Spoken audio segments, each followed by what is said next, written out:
Web Rádio Estação da Luz, agora também direto pelo Facebook.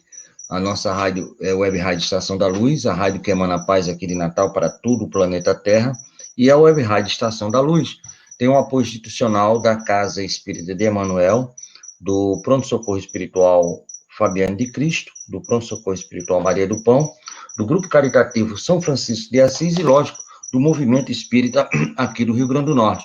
E hoje, um momento assim que eu posso dizer de uma alegria muito grande, porque nós temos aqui agora Natal e Salvador, Rio Grande do Norte e Bahia, numa ligação direta com toda a baianidade do Espiritismo através do nosso irmão André Luiz Peixinho, presidente da nossa Federação Espírita do Estado da Bahia. E é com grande alegria, meu amigo, que eu lhe dou uma boa noite e lhe agradeço demais a sua acolhida aqui à nossa casa, a nossa rádio, Web Rádio. Muito obrigado, meu amigo. Boa noite, querido. Boa noite. Que todos tenham um bom programa de rádio. Se Deus quiser, teremos. E o tema que nós propomos, lógico, a gente vai falar da baianidade, né? Mas é isso aí, é Bahia de Todos os Santos e de todos os espíritas, porque no início do movimento, né, meu amigo André? Quantos baianos ilustres, né, cederam as suas vidas a favor da divulgação do espiritismo, né? Então a gente vai falar sobre tudo isso. E nós vamos iniciar com uma prece e depois uma mensagem na voz do nosso irmão Divaldo Pereira Franco, outro baiano, e a mensagem de Jesus. A gente passa a bola para o nosso irmão André Peixinhos, para que ele possa começar a conversar conosco.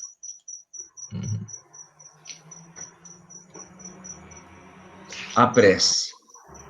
Pedimos aos bons espíritos de luz, ao nosso irmão e amigo Jesus de Nazaré, a sua Mãe Santíssima, nossa Mãe Maria, mas sobretudo a Deus, nosso Pai de amor, nosso Pai compassivo, que possamos iniciar num clima de muita paz, muita harmonia, o nosso estudo na nossa web rádio Estação da Luz. E poderíamos dizer assim: ó Deus, que a nossa oração se levante em direção a Ti na calma da noite, que ela se eleve através dos orbes, das esferas, entre as estrelas e os mundos que cintilam sobre nossas cabeças. Nós te glorificamos e te amamos, ó Pai nosso. Tu, cuja bondade derramou sobre nós tantos dons preciosos. A inteligência, a razão, a consciência, a faculdade de amar, que é uma fonte da felicidade, o segredo das bem-aventuranças e da eternidade. Ilumina-nos, apoia nesses passos, nossos passos vacilantes, na nossa jornada, para chegar mais perto do Senhor. Nossos pensamentos se elevem até o Senhor, nas asas da oração, até o Senhor soberano, ordenador do universo, até o Senhor de quem a vida vem e que tem disposto tantas coisas como a sabedoria, o poder e a harmonia. Eles sobem até você, meu Pai, para atrair a força, ajuda e luz. Então, assim, com essa prece, e essa prece foi ditada por um irmão e amigo francês, Léon Denis. E agora a mensagem, num poema da gratidão de um baiano também maravilhoso, nosso irmão Divaldo Pereira Franco traz para a gente o poema da gratidão.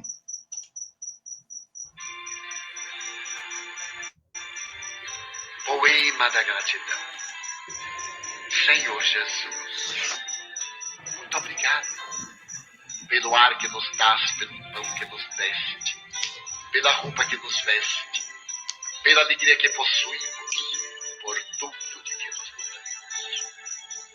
Muito obrigado pela beleza da paisagem, pelas aves que voam no céu de anil, pelas tuas dádivas. Muito obrigado, Senhor, pelos olhos que veem áspero, olhos que veem o céu, que veem a terra e o mar, que contemplam toda a beleza, olhos que se iluminam de amor ante o majestoso festival de cor da generosa natureza. E os que perderam a visão, deixa-me rogar por eles ao teu nobre coração. Eu sei que depois desta vida, além da morte, voltarão a ver a alegria contida. Muito obrigado pelos ouvidos meus, pelos ouvidos que me foram dados por Deus. Obrigado, Senhor, porque posso escutar o teu nome sublime e assim posso amar. Obrigado pelos ouvidos que registram a sinfonia da vida, do trabalho, na dor, na lida, o gemido e o canto do vento nos galhos do oveiro, as lágrimas doridas do mundo inteiro e a voz longínqua do cancioneiro. Os que perderam a faculdade de escutar, deixa-me por eles rogar. Eu sei que no teu reino voltarão a sonhar. Obrigado pela minha voz, mas também pela voz que ama, pela voz que canta, pela voz que ajuda, pela voz que socorre, pela voz que ensina, pela voz que ilumina, pela voz que fala de amor. Obrigado. Recordo-me sofrendo daqueles que perderam o dom de falar, e o teu nome sequer podem pronunciar. Os que vivem atormentados na vazia e não podem cantar nem à noite, nem ao dia. Eu suplico por eles, sabendo que mais tarde no teu reino voltarão a falar. Obrigado, Senhor, por estas mãos que são minhas, alavancas de amor do progresso da redenção. Agradeço pelas mãos que acenam a deuses, pelas mãos que fazem ternura e que socorrem na amargura, pelas mãos que acarinham, pelas mãos que elaboram as leis e pelas que as feridas cicatrizam, retificando as carnes partidas, a fim de diminuírem as dores de muitas vidas, pelas mãos que trabalham o solo, que amparam o sofrimento e estancam lágrimas, pelas mãos que ajudam os que sofrem, os que padecem, pelas mãos que brilham nestes traços como estrelas sublimes fugindo dos meus braços, pelos pés que me levam a marchar, ereto, firme a caminhar, pés da renúncia que seguem humildes e nobres sem reclamar, e os que estão amputados, os aleijados, os feridos e os deformados, os que estão retidos na expiação, por crimes praticados noutra encarnação. Eu rogo por eles e posso afirmar que no teu reino, após a lida desta dolorosa vida, poderão bailar em transportes sublimes, com os seus braços também afagar. Sei que lá tudo é possível, quando tu queres ofertar, mesmo que na terra pareça incanível. Obrigado, Senhor, pelo meu lar, o recanto de paz, a escola de amor, a mansão de glória, o pequeno quartinho, o palácio, a tapera, o túmulo, a casa de miséria. Obrigado, Senhor, pelo amor que tenho, pelo lar que tenho. Mas se eu sequer nenhum lar tiver, o teto amigo para me abrigar, nem outra coisa para me confortar, se eu não possuir nada, senão as estrelas e as estradas, como sendo leito de repouso o suave lençol, e ao meu lado ninguém existir, vivendo e chorando sozinho ao léu, sem alguém para me consolar. Cantarei ainda, obrigado, Senhor, porque te amo e sei que me amas, porque me deste a vida jovial, alegre, por teu amor favorecida. Obrigada, Senhor, porque nasci. Obrigado, Senhor, porque creio em ti e porque me socorres com amor hoje e sempre. Obrigado, Senhor. Amém.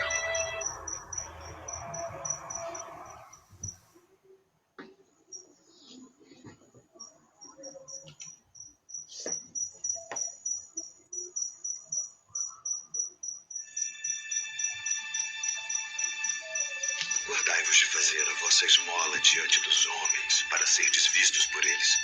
Aliás, não tereis galardão junto de vosso Pai que está nos céus. Quando, pois, deres esmola, não faças tocar trombeta diante de ti, como fazem os hipócritas nas sinagogas e nas ruas, para serem glorificados pelos homens. Em verdade vos digo que já receberam seu galardão. E quando orares, não sejas como os hipócritas, pois se comprazem em orar em pé nas sinagogas e as esquinas das ruas para serem vistos pelos homens. Em verdade vos digo que já receberam o seu galardão. Mas tu, quando orares, entra no teu aposento e, fechando a tua porta, ora a teu Pai que está em secreto. E teu Pai que vê em secreto te recompensará publicamente. E orando, não useis de vãs repetições como os gentios, que pensam que por muito falarem serão ouvidos. Não vos assemelheis, pois, a eles, porque vosso Pai sabe que vos é necessário antes de vós lhe pedirdes. Portanto, vós orareis assim: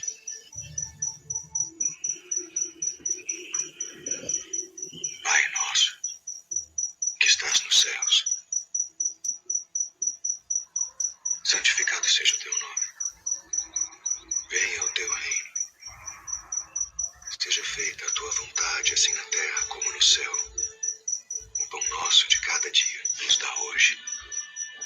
E perdoa-nos as nossas dívidas, assim como nós perdoamos aos nossos devedores. E não nos induza à tentação, mas livra-nos do mal.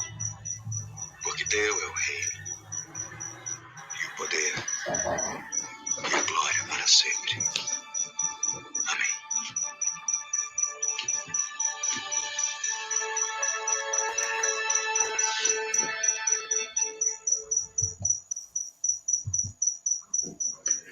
Muito bem, meu amigo Peixinho.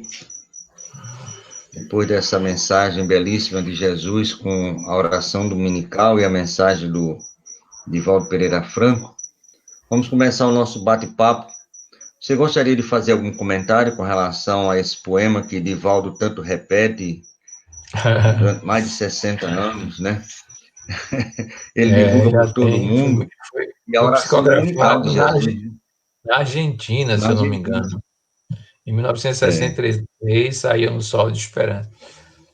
Um comentário que eu faria é o seguinte. Em primeiro lugar, pouca gente conhece a Amélia Rodrigues. Pouca gente. Amélia Rodrigues, aqui na Bahia, é nome de um município. E a minha esposa, que gosta de história, resolveu investigar a vida dela enquanto encarnada, né? Porque viu os livros, né? Desde o primeiro, Primícias do Reino. E aí nós descobrimos, ela principalmente, um outro pesquisador, eu só dei uma pequena mão, que ela era uma ativista social de grande envergadura. Era uma professora primária, imagine, no século XIX, com poucos recursos, mas se associou pela sua vocação religiosa à Igreja Católica, os padres ajudaram-na inicialmente, e ela resolveu ser literata, imagine, no século XIX, mulher escrevendo e publicando e fundando jornal.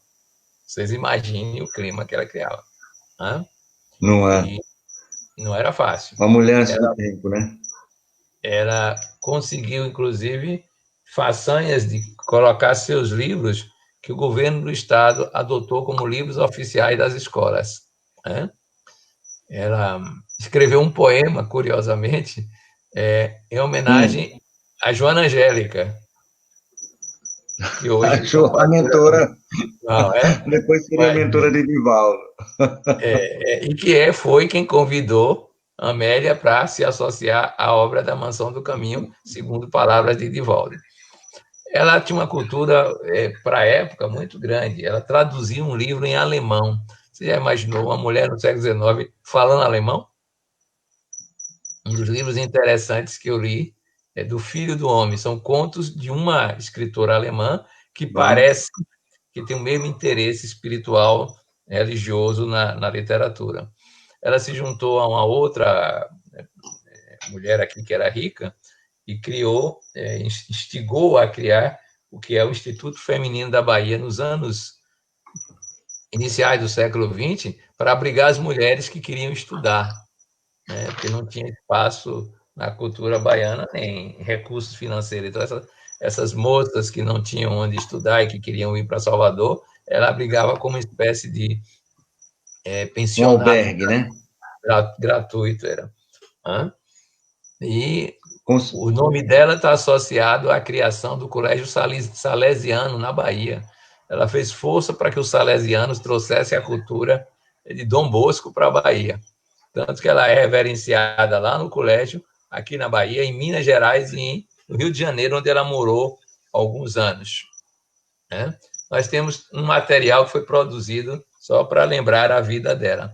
Eu aproveitei e fiz um poema usando os títulos dos livros que ela publicou dela. E parte do que ela fez encarnada. Ela escreveu 17 peças de teatro que eram comemoradas. Autora teatral? Autora teatral. Em suma, era uma vanguardista para os costumes da época, né? Uma crítica da Guerra do Paraguai, desses problemas sociais existentes na época. Em suma, ela tem bastante bagagem enquanto encarnada, do ponto de vista de tanto de ação espiritual, como na sua área católica, como de ação social, em que pese ser uma simples professora do interior da Bahia, que é o que ela era.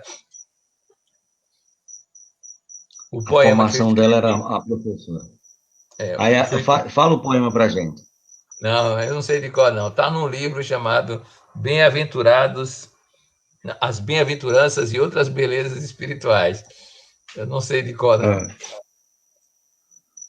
Mas, se você tiver um tempinho, dê uma procurada ali, a gente aguarda. Não precisa ser agora, não, mas até o final do programa a gente vai querer isso, porque eu acho fantástico e maravilhoso. André, nós estávamos antes conversando e fizemos algumas perguntas até para quebrar o clima, que é a primeira vez que a gente se encontra, mas parece que já somos amigos há muito tempo, pelo menos é o meu. Bom, eu me sinto à vontade com você. Pronto. E você nos falou que você é sertanejo. E você falou que o seu pai, o seu nome é André Luiz, porque seu pai disse, não, meu pai estava lendo a obra Nosso Lar e colocou o nome de André Luiz. E você me disse assim, que ele chegou à casa espírita com um processo obsessivo, né? E por isso procurou a casa espírita e a partir desse momento veio ao espiritismo. Você vai me contar um pouquinho da história dele, mas eu poderia dizer assim, que bendita a obsessão essa do seu pai, porque foi através dessa obsessão, desse irmão obsessor, que o colocou e fez com que você e os seus irmãos tivessem um direcionamento espírita. Que bendito obsessor. Temos que mandar, como diz aí, mandar rezar uma missa para ele, né? Essa foi boa. O Tavares, o interessante é que nós estamos juntando material da vida dele, porque esse ano ele faria 100 anos, né? Já é o ano do seu centenário. Né? E tem muitas histórias para narrar casos do interior que ele viveu, né? Começa que ele é do Auá, uma cidade bem pequena, mais do norte da Bahia. E quando ele veio para a Serrinha, ele era tão folgado que quando chegou na cidade num dia de sábado, era carnaval. E aí tinha um bloco de carnaval chamado Só Falta Você. Bom, ele disse, então sou eu. Só faltava ele. Só faltava ele, né? Ele só chegou no local previsto na quarta-feira de cinzas, porque ficou no carnaval o tempo todo.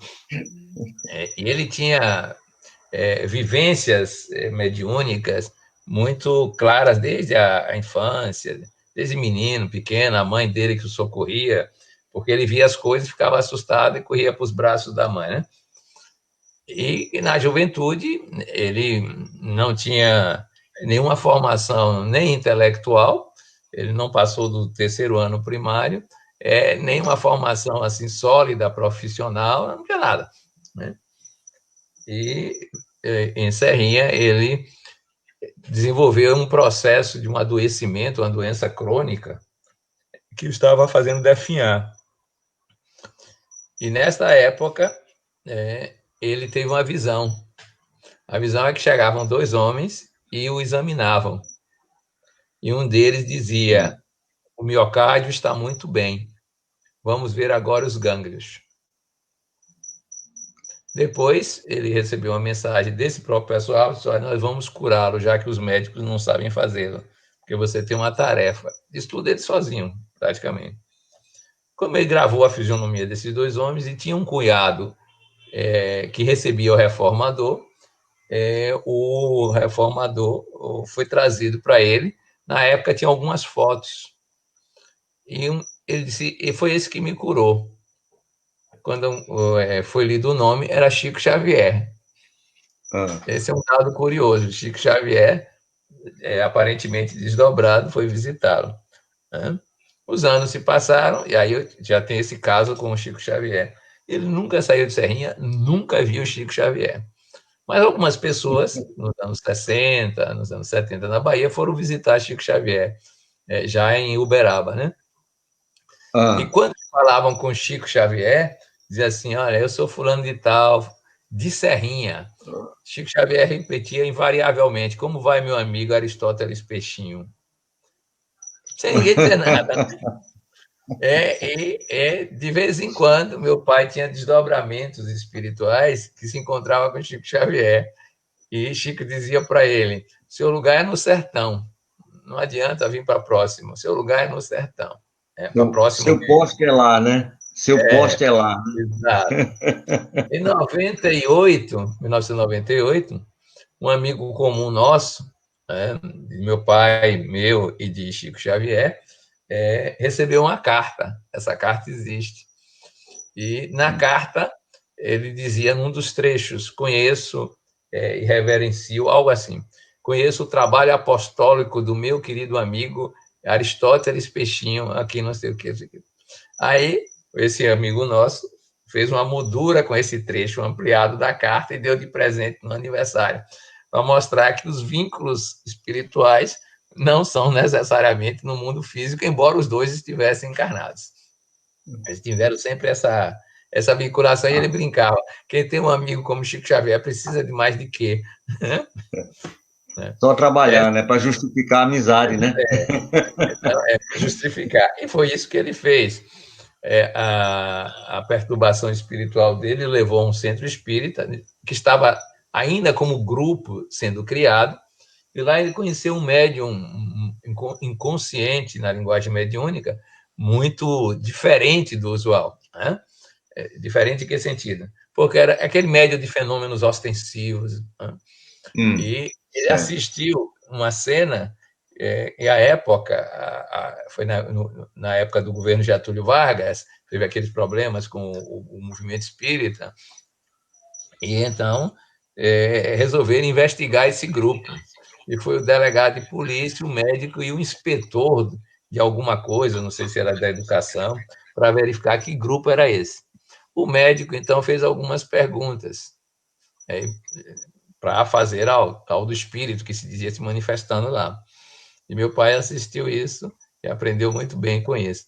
Então, quando chegou lá, o espírito já estava incorporado, psicofonicamente, falando hoje em dia, e o espírito virou-se e disse para o médico, para poupar seu trabalho, eu vou responder as perguntas que estão no bolso do seu paletó, sem você precisar ler, e responder uma por uma. Aí o médico chegou, virou para o delegado e para o inspetor e disse, é melhor a gente ir embora daqui, porque não faz mal a ninguém, ainda mais ler pergunta no bolso do paletó, né?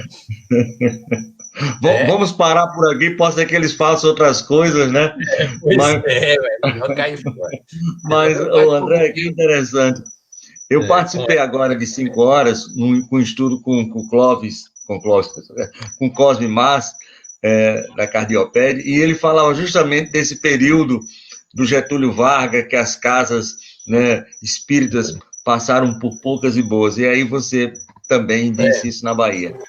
Pois é. Então, ele foi se desenvolvendo, e ao longo dos seus... ele devia ter 20 e poucos anos nessa época, né? Ele nasceu em 1920, ele estava com 24, 25 anos. Então, ele se dedicou ao espiritismo de corpo e alma, tanto que a vida da gente, na infância, era vendo os acontecimentos no cotidiano. Ele era um médium inconsciente como o outro. Nós conversamos com os espíritos, assim... não era reunião mediúnica, era convivência. Era uma reunião normal. Era normal, era trivial. Ele me levou uma vez para assistir um jogo de futebol e ficou narrando a presença dos espíritos dentro de campo e ainda dizendo qual o time que ia ganhar, porque tinha mais espíritos jogando do lado dele. Ele ia narrando, ele antecipava, até o gol ele antecipou. Então, essa foi a convivência, digamos assim, na infância, depois a orientação espiritual mais séria, mais profunda. O guia espiritual de lá foi que me disse, olha, quando você for para Salvador, usou essa expressão, procure o moço pálido da Rua Barão de Cotigipe 124. O moço pálido da Rua Barão de Cotigipe é Edivaldo Franco. Ele mandou que eu procurasse, eu fui e fiquei lá na mansão com ele. E o médium, no caso, era meu pai, né? Essa vivência que a gente ia. Ele, então, lidava muito com juventude, fez confraternizações de jovens lá na própria cidade, que eram feitas na época por a organização federativa, ele abrigou isso. Ele gostava muito dessas atividades juvenis e tinha uma grande atividade mediúnica, isso era muito forte dele, né? Uma das peculiaridades que ele trabalhou durante muitos anos, quase 40 anos, foi recebendo espíritos de mulheres que morreram por prática de aborto. Porque identificava-se que o perispírito das crianças não tinham se separado ainda no mundo espiritual. Aí criaram e se fazia o parto. E ele, então, dizia que era um sofrimento, porque toda terça-feira ele entrava em trabalho de parto, em gestação, né? Final de gestação. E tinha sintomatologia idêntica, né? A barriga se sentia crescendo, ele dizia, escrevia. E a ponto de... ele dizia, rapaz, que história é essa, né? Viver uma experiência dessa como um homem. Homem. Mas aí alguém revelou a ele que aquilo era a forma mais elegante que tinha dele se libertar de um passado em que ele tinha sido médico ou alguém que praticava aborto. Disse, olha, é a forma mais digamos mais assim, suave. Suave. Essa história, né? Nos anos finais da vida dele, ele, com 80 anos, ele disse que viu Madre Teresa de Calcutá e disse, olha, você já falou bastante, agora precisa somente agir. E aí ele perguntou a ela o que era, e veio uma inspiração para ele, e ele passou os últimos anos da vida dele construindo casas para carentes. Por isso que eu digo que ele lançou Minha Casa Minha Vida antes do governo. Ele chegou a construir 11 casas, né? E a outra tarefa dele, que era muito interessante, era federativa. Ele apoiou ou construiu centros em 19 lugares do estado da Bahia. Quando nem se falava em união, em unificação, ele já fazia essas viagens, já fazia esses trabalhos de inauguração de centros espíritas em pequenas cidades do interior, próximos à Serrinha, onde ele ficou morando. Isso é só para dar uma ideia de como ele era um ativista desse. Você que nasceu e cresceu nesse ambiente, ou fica do jeito ou repudia, né? Também tem isso, né? Você pode Também tem. Graças a Deus que você veio, né? Você veio para Salvador e pegou um rapaz branquinho, né? E ficou com ele aí. Graças a Deus. Meu amigo, agora eu fiquei muito curioso que você disse que está preparando esses causos, né? Do seu pai. E quando é que sai esse livro? Quem tem que fazer? Quem está preparando é um irmão meu, no Rio de Janeiro. Mas eu estou achando ele muito devagar. Então eu estava dizendo para ele, se você não acelerar, eu vou ter que pegar esse... E botar para frente, né? Botar para frente, que o centenário dele é em novembro. Né? Realmente tem que correr, né? Porque... maravilha. Mas já começaram... Se puder... Ele tinha um gosto pelo estudo do Evangelho, e de Paulo Estevão em especial, que um espírito ditou para ele a primeira parte do livro Paulo Estevão sobre a forma de perguntas e respostas. E a segunda parte, por clara audiência. A segunda parte sobre a forma de versos. Isso a gente publicou, A Poética do Cristianismo. Ele gostava muito desses estudos evangélicos. E eu sei que há uma referência no livro de Manuel Miranda sobre esse médium do interior da Bahia que gostava muito do Evangelho. O livro é Painéis da Obsessão. Pela história que eu conheço, daqueles personagens, eu sei que o médium que é citado por Manuel Miranda é ele. Muito bom. E você também tem uns dotes poéticos, né? Ou é impressão minha? Não é bem assim. Eu sou, digamos, de vez em quando eu escrevo com um ar de, eu chamo de pastiche. Eu chamo, não, chamo, né? Eu escrevo à la manière de alguém, e de vez em quando fica virando poesia isso, tá? Mas eu não sou tão chegado à escrita, eu sou mais a fala, né? Maravilha. Conversa. Agora vamos adiantar um pouquinho. Aí você chega em Salvador, via a Mansão do Caminho, lá com o Divaldo, e ali começa o seu labor dentro do movimento espírita Em baiano, Salvador. baiano mais precisamente em Salvador, né? E Isso. qual foram as atividades assim primeiras que você desempenhou lá na Mansão do Caminho, lá com o Divaldo? Como foi a Eu fiquei na recepção? Juventude Espírita. Ficou na Juventude juventude, né? Espírita Ninarueira, né? E eu Ah, fiquei lá inicialmente como aprendiz de uma coordenado por uma pedagoga que hoje trabalha na Federação Espírita, Ruth Brasil Mesquita, e em 1970, 3 anos depois que eu cheguei, ela foi criar uma evangelização e eu fui assumindo a coordenação da juventude. Fiquei lá 23 anos coordenando a juventude, certo. depois criando grupo de estudos primeiros para adultos, e a própria juventude tinha uma atividade muito elástica, muito vasta. A juventude funcionava assim: os coordenadores às quintas-feiras à noite Pois não. se reuniam antes da palestra que tinha na Mansão do Caminho, na calçada, no bairro da Calçada. Depois disso, no sábado à tarde, nós íamos para o Pau da Lima, para a área de maior dificuldade social, e fazíamos lá trabalhos sociais os mais variados, evangelização em laje, visita a doentes, trabalhos de reconstrução de casas. Eu também já derrubei casas e já fiz casa nesse período. Varrer rua, a juventude trabalhava assim. E o É da domingo, família esse negócio de construir casa, né? minha Seu mãe pai. minha mãe é arquiteta não formada.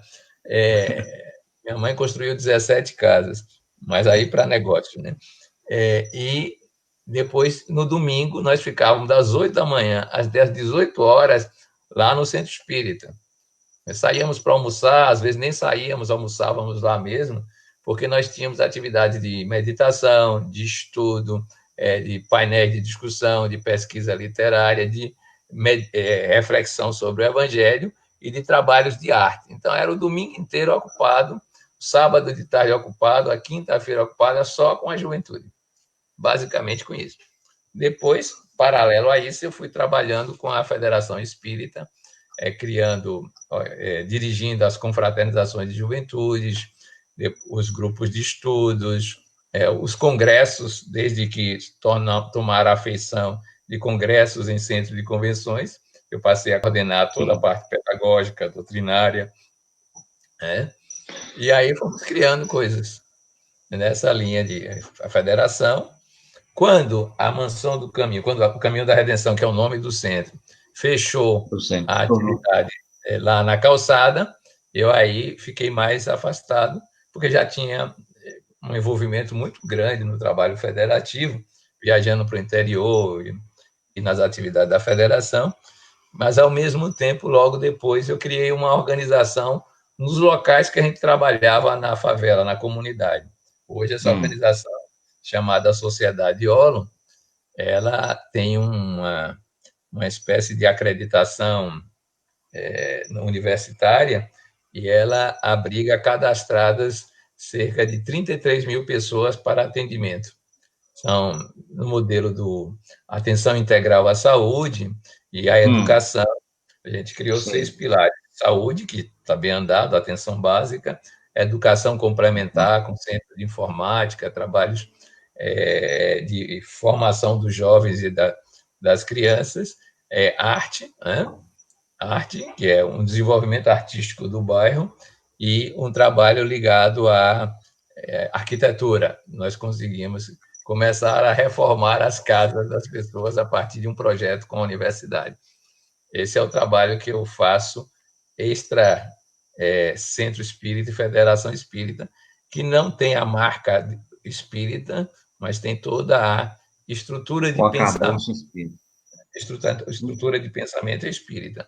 Inclusive, nós criamos um ambulatório de saúde e espiritualidade para tratar das questões obsessivas, reencarnatórias, isso ensinando aos alunos da universidade, que é um dos nossos trabalhos, digamos assim, de duas faces. Maravilha, parabéns, esse trabalho é muito bonito. Estamos aqui na Paraíba também, com o nosso irmão Severino, também tem, ele também trabalha essa parte. Você me falou que você ficou 23 anos justamente com a juventude.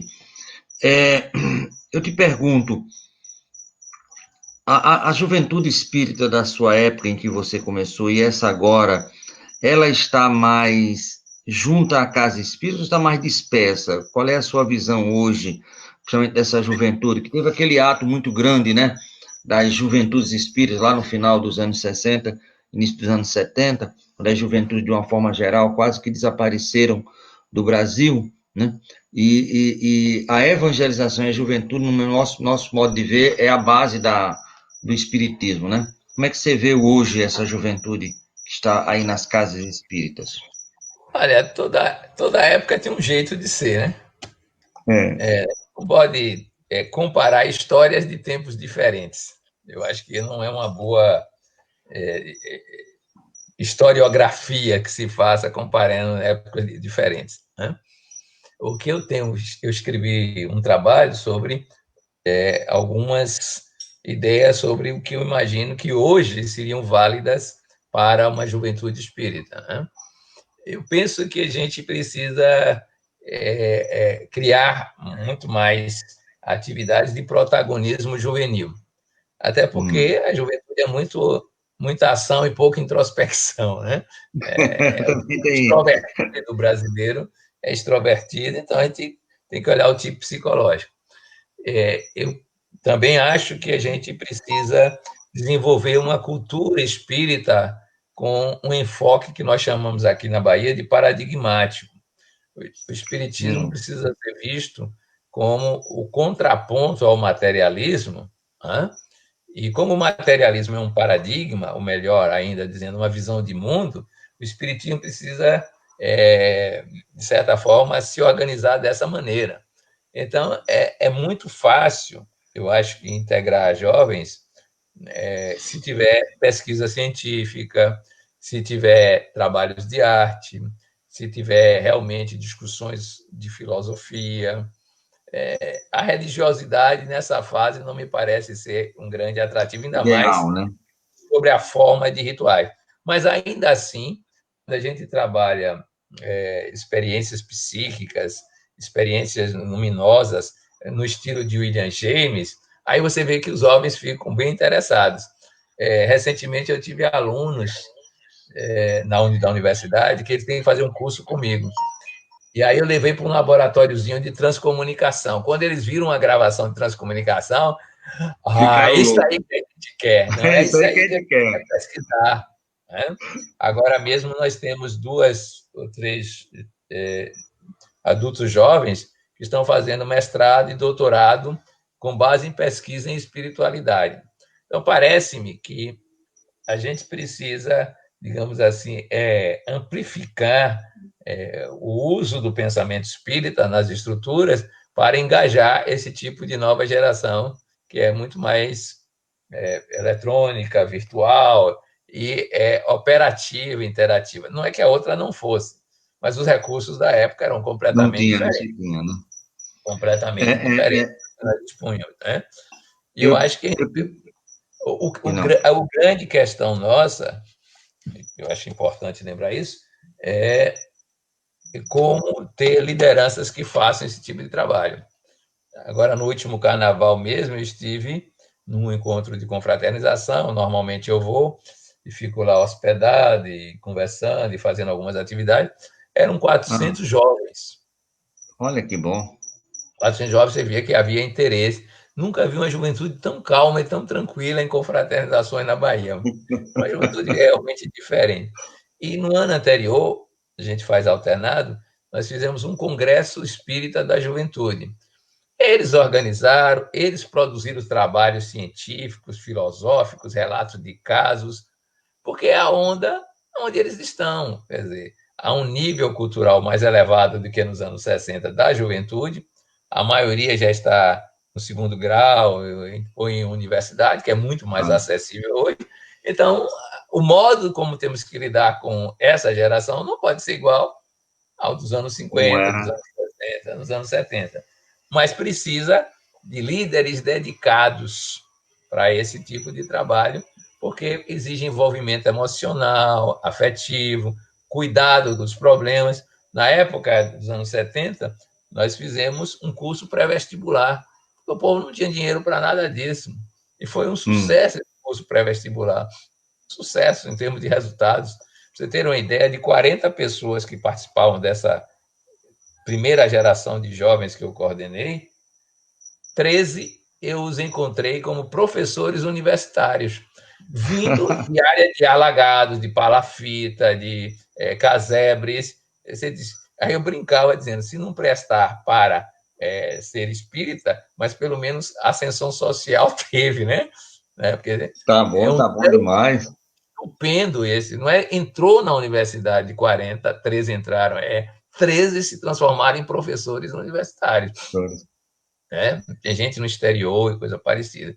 Então, eu acho que a juventude hoje merece uma atenção conforme a época e lideranças que possam agregá-las dessa maneira, que eu acho que é o pensamento espírita mais abrangente, né? A gente construir realmente uma visão de mundo aplicada a todas as esferas culturais, ciência, filosofia, religião e arte, que, de certa forma, a gente já fazia nos anos 70. Eu dirigi, se eu não me engano, 10 ou 11 peças de arte integrada, que viajavam pelo interior, que usavam música, teatro, artes plásticas, dança. Tinha gente para próxima, que era a forma que a gente achava de agregar os jovens e divulgar o pensamento espírita e, ao mesmo tempo, experienciar. Acho que isso alguém poderá rever, fazer, ter energia para estar nessa fase de trabalho no âmbito juvenil. Maravilha. Tem um evangelizador que ele dizia assim, minha preocupação toda é criar para o evangelizando algo que ele sinta vontade de voltar na próxima semana. Não porque o pai vai trazer, mas porque eu fiz algo que eu quero ir porque é isso. Então, quando ele criava isso, que a criança vinha, ele ficava felicíssimo. É aí que está, né, o X da questão.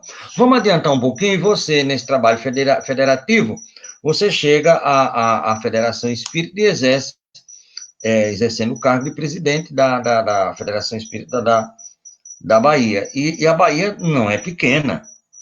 A Bahia, desculpa a pergunta assim numérica, mas tem quantos municípios? Você sabe quantos municípios tem esse continente? 417. 417. Nesses 400, tem casas espíritas na maioria? Quantas 200, casas, mais ou menos? Deve estar em 215 agora. 215, né? Nos municípios. Casa né? Registrada, 215 municípios. E hoje, na Bahia, tem quantas casas espíritas no total? Interior mais de 710, porque vai crescendo, vai sumindo. Como é que vocês... porque aqui no Rio Grande do Norte é pequeno, é um estado pequeno, mas a Bahia é um estado, é um continente, vamos dizer assim, né? Do tamanho, é um país, vamos dizer assim. Mas é um país. É um país, desculpa, não é um país, me perdoe. É um país. Como é que vocês fazem para a administração dessas 700 casas? Vocês dividem, aqui no Rio Grande do Norte, as chamadas CRES, e aí vocês têm esse diálogo com todas as casas? Nós temos 13 conselhos distritais em Salvador e 27 conselhos regionais no estado inteiro. Nós fazemos isso. Fazemos regionalizações para melhor atender a esses grupos. Né? Em cada região, nós temos um grupo gestor das atividades federativas. É assim que a gente procede. Em termos administrativos, é assim que a gente se arrumou. É parecido com o Rio Grande do Norte. Agora, de uma forma geral, os fatores são idênticos. E, no caso, como é que se trata hoje? Porque eu conheci Salvador, e eu fiquei impressionado porque eu estou ali no Pelourinho fazendo a visita e eu vejo a Federação Espírita, né? Que ela fica no Pelourinho. Eu digo, é aqui, mas eu tinha visto outro prédio, mas ali estava a sede primeira, né? E hoje vocês estão com a sede histórica, né? E aí, eu fui ver que na Bahia, e aí a gente vai começar a entrar no nosso tema, muitos e muitos espíritas, Pititinga, Teles, né, Deolina Murim, nosso querido Manuel Filomeno de Miranda, entre outros, né, são baianos, né, e deram as suas contribuições ao movimento espírita, não só da Bahia, mas também a nível nacional. Então, o Brasil tem um preito de gratidão com a Bahia em relação a esses trabalhadores da primeira hora, que aí, através da baianidade, conseguiram colocar o espiritismo de fato, de direito, fincar o espiritismo no Brasil. E eu ouso até dizer, porque aí você tem o pessoal aqui também da Paraíba, né, o Lins de Vasconcelos, você tem Viana de Carvalho e Bezerra de Menezes no Ceará. O espiritismo começou no Brasil pelo Nordeste, principalmente pela Bahia. Essa a sua visão? O espiritismo formal, registrado oficialmente, começou pela Bahia, pelo que se sabe, né? Porque o Grupo Familiar de Espiritismo foi o primeiro a ser registrado em 1865. Mas não quer dizer que não existissem espíritas circulantes em outros lugares ao mesmo tempo. Okay? Tudo isso era influência francesa, né? De quem andava pela Europa, de quem lia francês, quem tinha acesso a esse tipo de informação. Existe um outro baiano, que eu não me recordo o nome, que parece que ia traduzir a obra de Kardec para o Brasil antes mesmo de Luiz Olímpio começar as suas pequenas publicações de trechos da obra. Mas parece que o projeto não foi adiante. Existia já um clima cultural de influência, né? A Europa influenciava muito o Brasil. Mas, formalmente, já que a gente gosta de data e de história, a gente sabe que 1865 é o marco histórico do primeiro grupo espírita registrado no Brasil. E 1869 é o primeiro jornal, o Eco do Além Túmulo, também na Bahia, que tem uma curiosidade. É esse aí, ó? É esse aí, o Eco do Além Túmulo. Ele começou já com a dívida. A curiosidade é que Luiz Olímpio tinha que importar o papel. E ele comprou o papel, importou o papel e distribuiu a conta para os amigos da época, né? Ele tinha umas boas relações. Então, o movimento espírita começou pobre, eu acho que não mudou muito, não. Eu acho também não. Não mudou muito, não. Então, isso são referências, né? É verdade que Luiz Olímpio tinha toda uma formação católica, mas na época ninguém pensava que o movimento espírita seria separado das religiões. Nem mesmo Kardec imaginava que ele seguiria esse caminho, né? Se pensava que ele vinha secundar as religiões, fecundá-las com os seus exemplos, as suas pesquisas de um modo geral. Tanto que o Luiz Olímpio era espírita, mas ele se dirigia ao bispo da cidade, e o bispo mandou simplesmente condenar toda a obra que ele fazia, né? As coisas da época que a igreja era a religião estatal, né? Tinha essa vinculação. O mundo era bem diferente de hoje. Então, esse é o começo do movimento aqui, né? A gente não tem muitos dados depois que ele viajou para o Rio, ele foi morar no Rio de Janeiro, né? E aqui a Bahia ficou sem, pelo menos, elementos de registro disso. Os registros começam em 1890, com outro jornal, com alguns remanescentes desse grupo, inclusive familiares de espiritismo, agora já numa certa idade. Eram pessoas, uma parcela delas eram professores da faculdade de medicina, outros eram profissionais, que eram todos leitores de francês. Então, é a classe média, média alta, quem via isso, né? E o jornal já nasceu, detalhe importante, já nasceu com uma proposta de, em sendo viável e dando resultados financeiros, ele se viria para pagar a alforria de escravos. Ele já nasceu abolicionista, né? Naquela época, né? Depois disso, toda a história do pensamento espírita e dos centros gira em torno da criação da União Espírita Baiana, que foi o nome original da Federação Espírita do Estado da Bahia, graças a esse esforço de José Pititinga. Mas é bom registrar que não era ele só, claro, né? Existiu um personagem que a gente nunca localizou ninguém, nem membro de família, chamado Antônio Mafra, que era o líder das caminhadas. Ele fazia visitas a todos os centros da região e fez isso num período de 2 meses. Tanto que a gente tem um movimento aqui chamado Caravana Baiana da Fraternidade, e diz que a primeira caravana que fez foi José Pititinga, visitando centro por centro, reunindo com a diretoria, até no dia 25 de dezembro criar a União Espírita Baiana, que tinha o papel agregador de reunir os espíritas da Bahia, né? Os centros eram todos da capital ainda, embora existissem notícias de centros do interior. José Pititinga, então, recebe depois Manuel Miranda, que vinha de um tratamento de desobsessão, de uma doença, provavelmente psicofísica, por um médium do interior chamado Saturnino, cuja filha era uma médium muito importante aqui no interior da Bahia, tinha muita proeminência, e que eu cheguei a conhecer, meu pai a conheceu, né? Nós não conhecemos Manuel Miranda, mas conhecemos a filha de quem curou ele, né? E logo depois ele agrega um jovem chamado Leopoldo Machado, daí na foto, né? Era jovem, era atirado como jovens de então. E vale dizer que José Pititinga, que foi abolicionista e republicano, cujo nome deve-se a uma crítica que fizeram a ele, porque o nome dele é José Florentino de Sena. Pititinga é um adicional, um apelido que ele registrou, que era uma crítica que dizia que ele não passava de um pititinga, que é um peixe extremamente pequeno, né?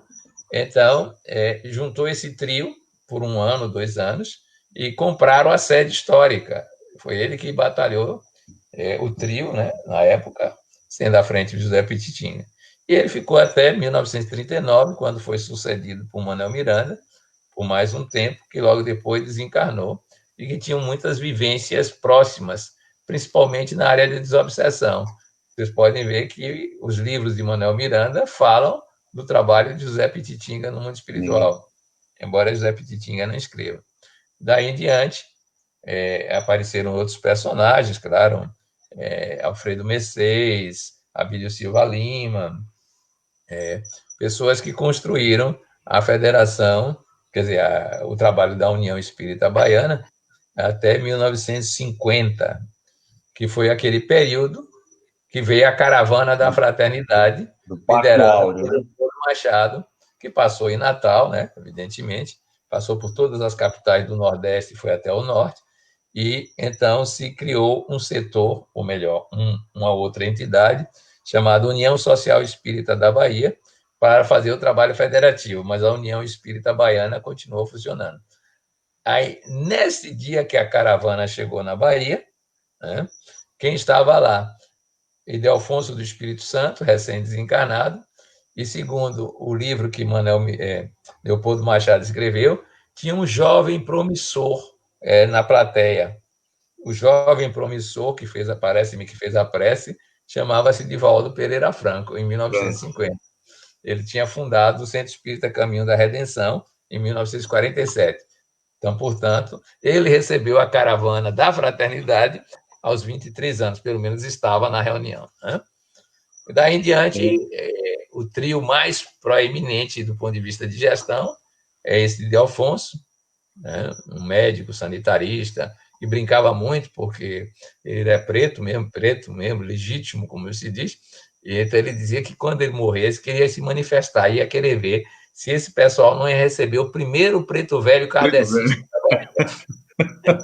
Preto velho. Meu amigo, deixa eu só lhe falar.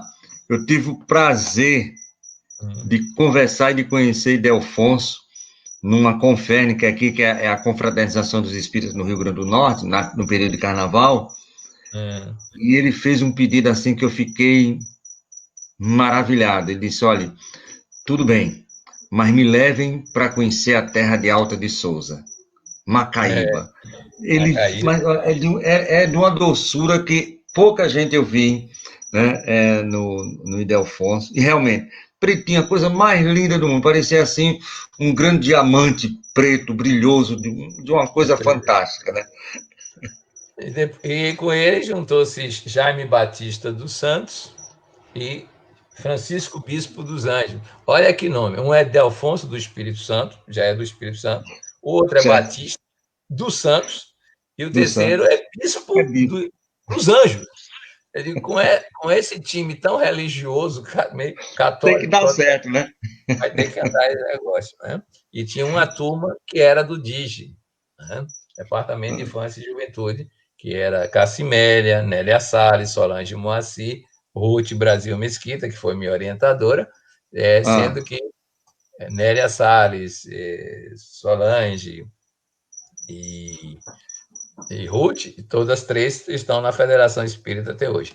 Em 1972, se fez uma nova fusão e a União Social Espírita da Bahia, criada em 50, retornou a tarefa à União Espírita Baiana de federativa e passou a ser chamada Federação Espírita do Estado da Bahia. E fez quer dizer, a União Espírita Baiana com o nome de federação, juntando esses dois períodos, ela tem hoje vai fazer 105 anos. 105, né? 1915, né? 105, né?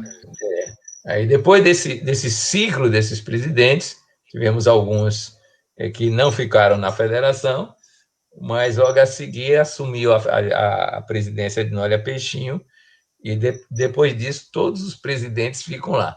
Mesmo depois de sair do cargo, todos estão trabalhando. Então, foi a própria Ednólia, a Creuza Lage, e depois fui eu. Né? Também não saí, espero que agora eu deixe o cargo em abril. Espero, né? Nunca se sabe o que aprontam nesses caminhos da vida da gente. Mas o fato é que nós trabalhamos... e vamos embora. E vamos embora. O importante é o trabalho, não é o cargo. E aí nós fizemos a Ednólia começou isso, a Caravana Baiana da Fraternidade, que visita todos os centros que se demonstram receptivos a essa visita com uma temática anual. Esse ano é Espíritas Amai-vos, eis o primeiro ensino, Instruí-vos, eis o segundo. Então, são 700 e tantas visitas regionalizadas, né? Então, a gente conhece centros, visita as pessoas. Este ano, como não foi possível, por causa da pandemia, nós estamos fazendo encontros regionalizados via internet. Depois dessa temática Espíritas Amai-vos, agora em julho, nós estaremos desenvolvendo os chamados encontros macro-regionais. Como a Bahia parece a França, nós dividimos em 10 regiões, macro-regiões. São 27 conselhos, com Salvador 28, mas a gente dividiu em macro-regiões, junta 2, 3 conselhos e forma uma macro-região. E todo ano nós fazemos 10 eventos no mês de julho nas regiões. Eventos de capacitação dos trabalhadores espíritas, discussão de grandes temáticas, de divulgação do pensamento espírita. No final do ano, a gente se reúne no encontro em Salvador, que é o Encontro Estadual de Espiritismo ou Congresso Espírita.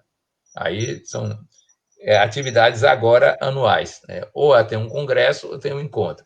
A diferença é que o congresso é muito mais aberto para o público, com a temática geral, e o encontro estadual é muito mais focado em trabalhadores. No trabalhador, né? No trabalhador espírita. Esses são os 2 grandes momentos que a gente tem. Durante o ano, nós fazemos seminários setoriais.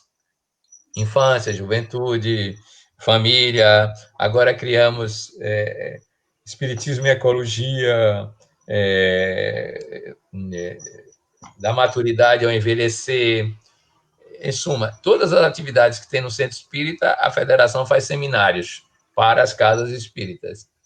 E, além disso, desenvolve nas 2 sedes trabalhos específicos ou de capacitação, na sede central, ou atividades de laboratório, como se fosse um laboratório no Centro Espírita, no caso, na sede histórica. Então, se você quiser ficar ocupado, está desocupado aí, aqui a gente está ocupando todo mundo. Muito bem. temos atividades todos os dias da semana, nós temos atividades mesmo não indo lá presencialmente. Todos os dias da semana. Ou na sede histórica, ou na sede central. Eu faço pelo menos duas palestras, uma na segunda, às 20 horas, via YouTube, é uma live, e outra no sábado. Essa é a ideia, de construir um modelo de integração. Agora, o último passo que a gente começou em 2016, e que agora acelerou, foi exatamente criar uma rede virtual espírita federativa no estado da Bahia. É isso que a gente está fazendo agora. Construindo vínculos com pessoas dos conselhos, depois os conselhos multiplicam isso, e a gente começou... Para todas as casas, e a ideia que a gente tem é que se todas as casas participarem, se todas as lideranças realmente participassem, que é uma coisa difícil de se alcançar, porque não é tão simples agregar pessoas, mas a gente sabe que se isso ocorrer, nós teremos na rede, recebendo material e trazendo material, produzindo cultura espírita, fazendo trabalho, nós vamos agregar 8.000 espíritas no estado da Bahia para fazer essa rede. Essa é a nossa pretensão, né? No estado da Bahia. Que são 8.000 espíritas que liderem alguma coisa no estado. Não é só o simpatizante, o frequentador de centro, não. São lideranças. Essa é a ideia. E ver se consegue, com isso, estimular alguns para a gente construir centros espíritas nas quase 200 cidades, parece 2 cidades, que não tem nenhum centro espírita. Não tem. André, quando você falou do Pacto Áureo com Leopoldo Machado à frente, vamos dizer assim, um que estavam à frente, o único registro fotográfico de toda aquela maravilhosa, porque, se eu não me engano, começou num congresso, acho que no Rio de Janeiro, estavam uns caras com calor muito quente, e foram tomar uma fresca fora, né, e por causa dessa fresca, e começou a conversar, e criou-se a caravana. O único registro é aqui de Natal, né? É a única foto que ficou de todo aquele movimento, inclusive eu fui à Federação Espírita Brasileira, e no hall de entrada tem lá a foto da caravana, né, e do Pacto Áureo, que foi tão maravilhoso, e que bom que eu soube que na Bahia o menino da prece era o seu Divaldo Pereira Franco, né? Mais um baiano danado aí para o mundo. Tem um livro sobre isso que Leopoldo Machado escreveu. Um livro, Caravana da Fraternidade. O título do livro é esse. Agora, eu não me lembro se a gente tem alguma foto aqui da época, viu? Porque a gente tem um arquivo que está fuçando aí, indo em lugares os mais variados, e eu não me lembro. Eu tenho que ter fotos de Leopoldo Machado, mas não me lembro de ter fotos da caravana exatamente. Não, com a caravana, com todo mundo, pelo menos as informações que eu tenho, só tem essa foto que foi batida. Eu vou procurar, porque parece-me que tem uma foto que Delfonso está. Não, nessa foto ele não está. Nessa foto ele não está. Tá Leopoldo, Aí nós perguntamos a ele, o que você estava fazendo aí? Nessa foto, ele disse, eu não sei bem o que eu estava fazendo lá, não, mas eu sei que eu estava lá. O importante é isso. Essa pergunta, é possível que tenha uma foto, não sei se estou com todo mundo, não é? Mas Delfonso estava, que a gente perguntou para ele. Então, mas isso é muito importante. E se você conseguir essa foto, por favor, que a gente também está querendo, porque foi um momento tão importante para o espiritismo, né?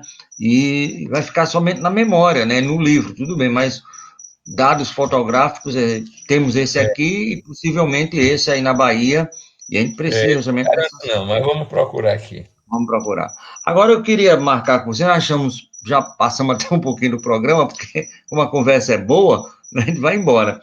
Queria marcar com Dona Edinólia, veja aí com ela a possibilidade dela vir aqui, porque eu adorei essa ideia que ela teve, dessa questão das visitas às 700 e poucas casas espíritas, a federação indo a isso aí.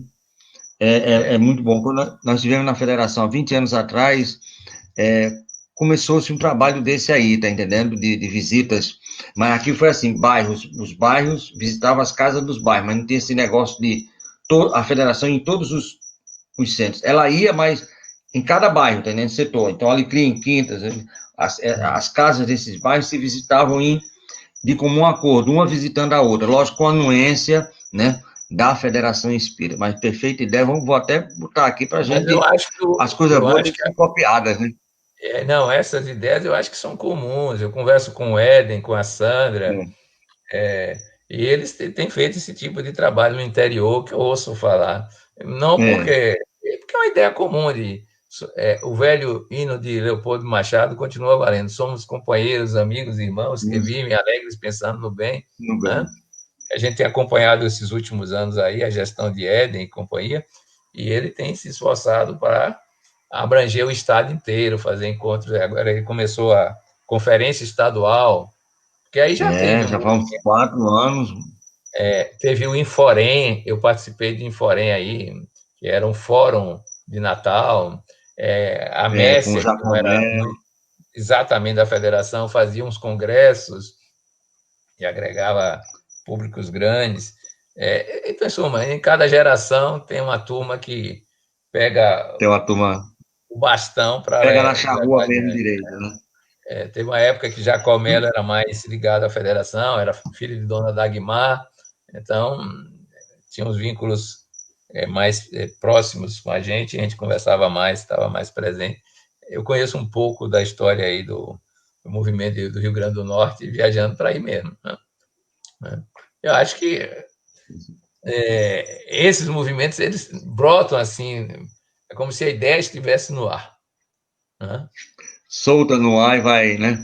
Porque em todos os estados da federação que eu visitei, todas têm a nossa, que é a CRE, né? CRE Natal, CRE Norte, quer dizer, essa divisão, quer dizer, você está falando, tá certo, isso vai mudando os nomes, mas a ideia é a mesma, né? É a chamada unificação, né?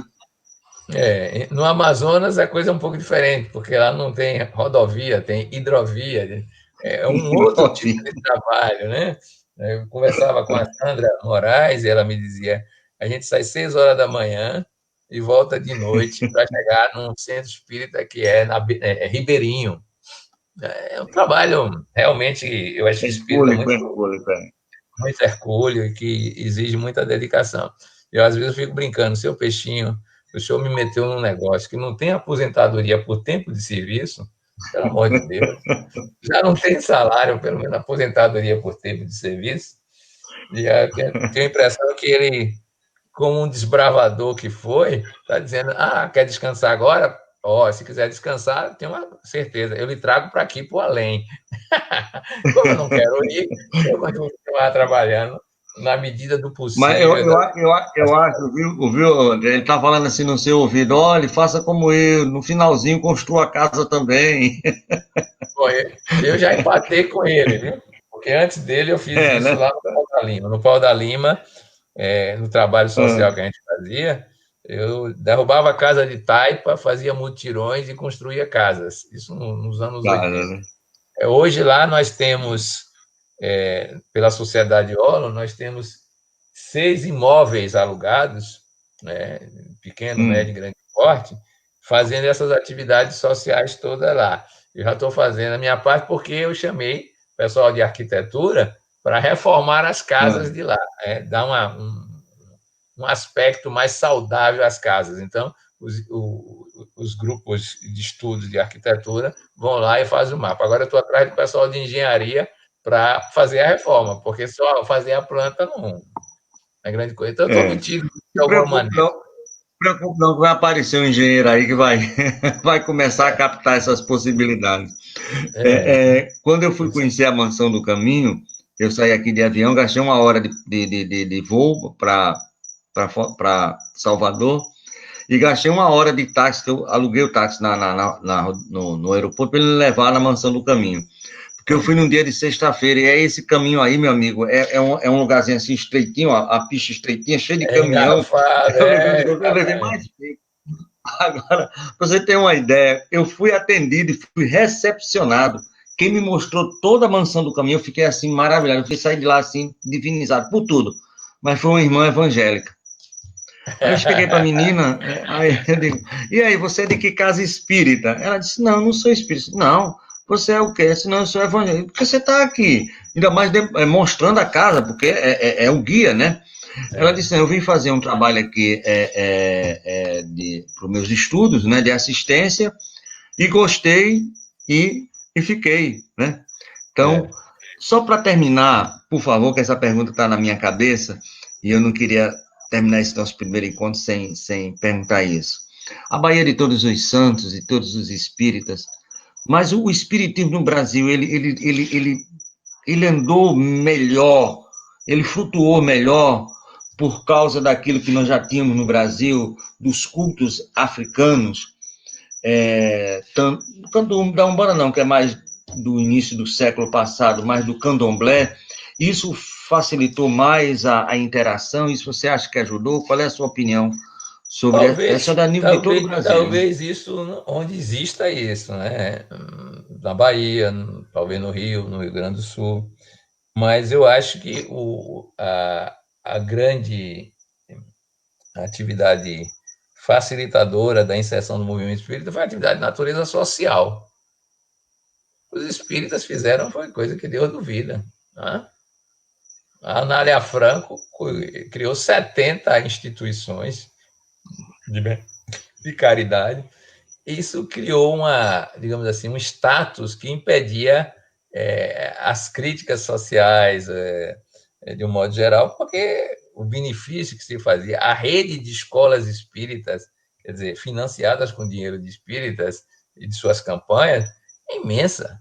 A rede de hospitais psiquiátricos que já existiu, agora está diminuindo, porque os hospitais estão caindo, né? O hospital psiquiátrico hoje não está muito na moda. Chegaram a ser 50 hospitais psiquiátricos, quase isso, no Brasil. Então, falar de quê? Então, essa obra social, ou fora da caridade de uma salvação, parece-me que foi muito mais intenso em termos de inserção no movimento espírita do que qualquer conhecimento filosófico, pesquisa científica que não andou no Brasil, e também tem um pouco da influência anímico-mediúnica do povo brasileiro. Tanto os indígenas têm essa característica, que foi pesquisada até por um baiano, como os afro também têm essa característica, né?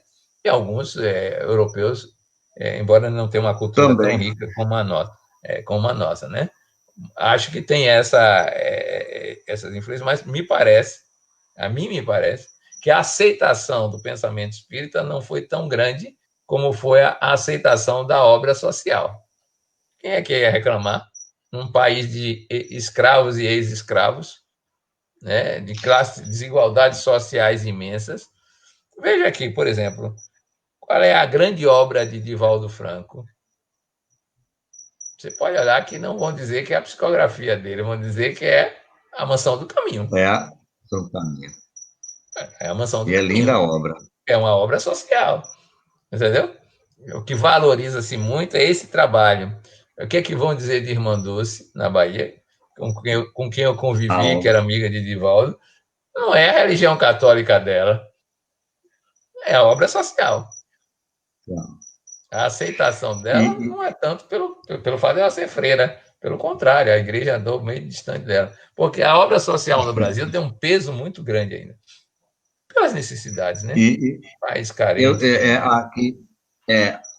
Aqui no Rio Grande do Norte nós temos uma casa espírita chamada Maria de Nazaré, e ela tem uma escola, a estrutura dela, ela fez um convênio com a prefeitura e o governo do estado, escola, se eu não me engano, de João Maranhão. Ela tem 400 alunos, na primeira fase da infância. 400 alunos, imaginar aí, Peixinho, 400, 2.000 pessoas, mais ou menos, entre pai, mães e filhos. Mas a casa espírita, enquanto casa espírita para reuniões no domingo, é 4, 5 pessoas. Mas essa obra social do estudo, ela existe, né? Muitas vezes em detrimento até do que você falou da questão. Agora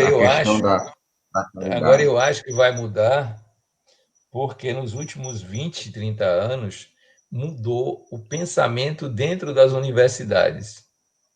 O que era materialista, nos anos 70 era marxista, weberiano, e por aí vai. Agora a espiritualidade caiu nas graças. Agora, pesquisar espiritualidade já dá título de doutor. Já dá título de doutor. Aí eu acho que o pensamento espírita vai ser mais aceito por outra via, a via informação acadêmica, essa história toda. Nós mesmos temos grupos que estão estudando espiritualidade, o valor da prece na terapia, o trabalho do passe na terapia. Aí muda o status, né? Muda totalmente. Meu amigo, aqui a gente quer agradecer as pessoas que estão na audiência, Dona Marília Silva, seu Wilson, Zé Nilton, que é daí da Bahia, né? Zé Nilton Pena, não sei se você conhece, ele é lá da Casa Espírita do nosso querido Gerson, eu acho que é a Casa Espírita, como é o do Cabo da Bahia, é daqui, o grande orador Viana de Carvalho, aí do Viana de Carvalho, se não me falha a memória, Desson, aqui de São Paulo, né? O nosso irmão Roberto Franklin, Ilo, toda essa turma que está aí lhe acompanhando e batendo palmas, a Luciene Nascimento, Neném, do Chuveirinho, deve ser do chuveiro. Também tem aí o chuveiro, né? Aqui tem um chuveiro solidário, que é o pessoal que sai na rua dando banho no pessoal dos moradores de rua, né? Por onde eu já rodei nesse Nordeste, eu já encontrei chuveiro, tanto do espírito como do católico, né? Dessas ideias. A ideia do amor parece que contagia, né, querida? Eu acho que sim. A solidariedade, que é uma amorosidade em expressão, é fácil de contagiar. Muito bem. Meu amigo, muito obrigado. Eu queria que você tecesse as considerações finais e verificasse com todo carinho, com todo amor, a possibilidade da Dona Edinólia. Agora em julho nós estamos com quase todas as noites abertas. Ver se ela tem condições de vir aqui, nos trazer também a sua experiência, assim como você nos trouxe, certo. Começando pelo seu pai. Ela é o oposto meu nesse aspecto. Ela não gosta de falar em público, não, nem para rádio, nem para nada, mas vou tentar verificar se ela tem mudado alguma coisa nesse aspecto. Ela gosta de bastidor. Né? Você me falou já me falou nisso. Viu? É isso, meu caro. Muito trabalho pela frente. Espero que a gente dê conta do nosso próprio crescimento espiritual, das nossas próprias vivências e por aí vai. Né? Muito bem. Eu vou fazer aqui uma propaganda dos nossos próximos convidados e eu queria já deixar você para que a gente pudesse fazer com o amigo pudesse fazer a prece de encerramento. Se possível for, já lhe agradeço. Então, na segunda-feira... Eu vou pegar o livro e ler o poema, tá? Que você pediu. Pronto, e aí, enquanto dá tempo aqui, eu fico tranquilo. Você é um danada, só essa memória sua já me privilegiou. Enquanto nosso irmão Peixinho vai ver o livro do poema, nós queremos conversar com você e dizer que na segunda-feira, Núbia Cavalcante e os trabalhadores da Sociedade Espírita Joana de Anjos vão estar aqui conosco, né? Fazendo um estudo sobre o livro A Caminho da Luz, né? O livro de Emmanuel, A Caminho da Luz. Na terça-feira, nosso irmão Zé Vanderlei e Alexandre Luzirde vai estar falando aqui sobre a ufologia e a espiritualidade na atualidade. Na quarta-feira, a nossa irmã Vanessa Acelone, lá de Washington, D.C., ela é a presidente do Espírito Sociedade de Washington, D.C., nos Estados Unidos, uma casa espírita, e também da Kardec Rádio, que é a maior rádio espírita dos Estados Unidos da América. Ela vai estar aqui falando sobre o movimento espírita na América, como é que é feito esse movimento espírita lá em terras do Tio Sam. Na quinta-feira, olha só quem vai estar com a gente. Você conhece esse rapaz, seu Marcel? O maior soltador de pipa. Ele gosta, pense, você quer ver ele, Felipe? Traga uma pipa para ele empinar, pronto, é a maravilha. Então ele vai estar aqui falando. Ele está na federação lá, segundas, quartas e nos eventos. Ele vai estar aqui falando com a gente sobre um livro de Divaldo e do Joana, Encontro com a Paz e a Saúde. E na sexta-feira, nosso irmão Alexandre Santos, aqui de Natal, vai falar sobre o Código, vai voltar a falar sobre o Código Penal da Vida Futura, que está lá no livro do Céu e Inferno, né? No seu capítulo 8, das penas futuras, segundo o Espiritismo. No sábado, o nosso irmão Orson Peter e os amigos da comunidade espírita Caibá Schubert, lá de Matão, lá da terra do próprio Caibá, onde ele é carioca, mas viveu mais em Matão. A influência da arte na evolução do espírito. Isso no sábado, 16 horas, às 4 horas da tarde. E no mesmo sábado, às 19 horas, horário normal, Jader Kalel, lá do Aprendiz do Evangelho de Goianás, São Paulo, vai estar falando sobre Joana de Anjos, o êxito do amor.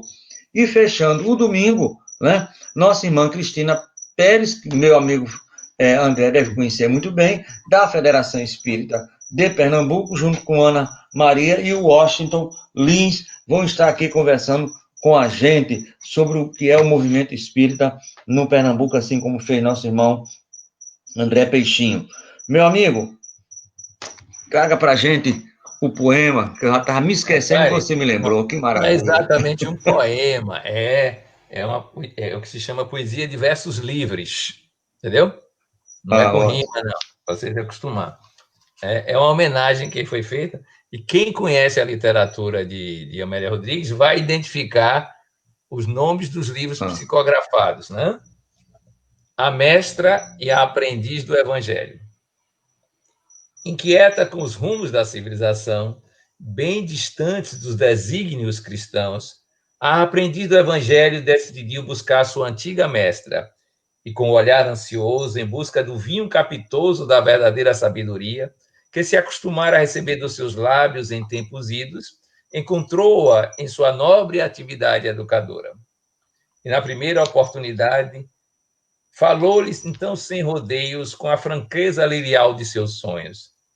Tenho levado uma vida como uma religiosa Clarice, lembrando a função augusta do sacramento que recebi dos meus ancestrais. A cada ano espero a natividade como um presente dos céus, ansiando por um mundo de amor que aguardo desde a alvorada dos meus quereres. Mas como uma inquieta Fausta, personagem insatisfeita em busca de algo mais, pergunto-me, quando verei o reino dos céus implantado na terra? Será quando voltar a primavera, como afirmam alguns poetas? Ou esta é uma ilusão de ingênuos? Se bem me queres, mestra, liberta-me dessa dúvida atroz que me atormenta na vigília e no adormecer.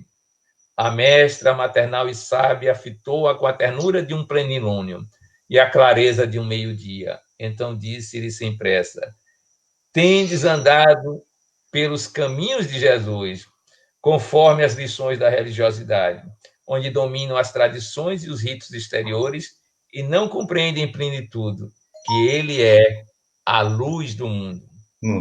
Ao nos trazer a mensagem do amor imortal, propondo que fossem os seus discípulos, pretendia nos transportar do tempo para a eternidade. A primavera é um símbolo que une o efêmero ao permanente, pois quando há flores no caminho, suas formas falam de estesia do transitório e seu perfume constrói a memória do eterno. Para que esses dias venturosos sejam presença na terra, o discípulo deve se dedicar à grande tarefa de educar-se, entregando-se à lei da vida, e como um trigo de Deus, deixar-se moer até a extrema pobreza, e assim ser conduzido ao fogo sagrado das provas do mundo, para ser o precioso alimento da esperança e da plena realização. Para que as primícias do reino se instalem e sejam percebidas, é passo insubstituível ser o vencedor de si mesmo e o semeador da presença de Deus até o fim dos tempos, em todos os recantos da civilização. Encantada, a aprendiz intuiu que as formas religiosas são auxílios preciosos na caminhada para a bem-aventurança, mas não dispensa o trabalho pessoal de renovação, e concluiu de si para si.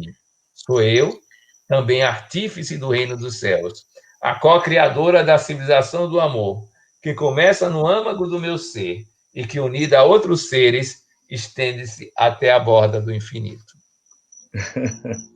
Aqui tem os seguintes livros, só para citar, os que estavam publicados à época, acho que todos ainda são os mesmos. Quando Voltar a Primavera, Pelos Caminhos de Jesus, A Luz do Mundo, A Mensagem do Amor Imortal, A Flores no Caminho, Dias Venturosos, Trigo de Deus, Primícias do Reino, O Vencedor, O Semeador, Até o Fim dos Tempos e Sou Eu. Todos esses livros eram os que eram publicados quando esse poema foi escrito, psicografado por Divaldo. Meu agradecimento pela oportunidade de estar conversando com você, Tavares, conhecendo como se fosse um velho conhecido, né? Reconhecendo, talvez, quem sabe, e que a gente possa, em outros tempos e outros momentos, continuar esse papo agradável com outras pessoas, né? Também, se for possível. Muito obrigado.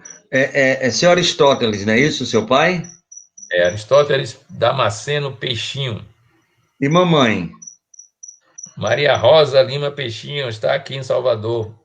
Então Vai maravilha. fazer 97 anos, 97 Então, agora.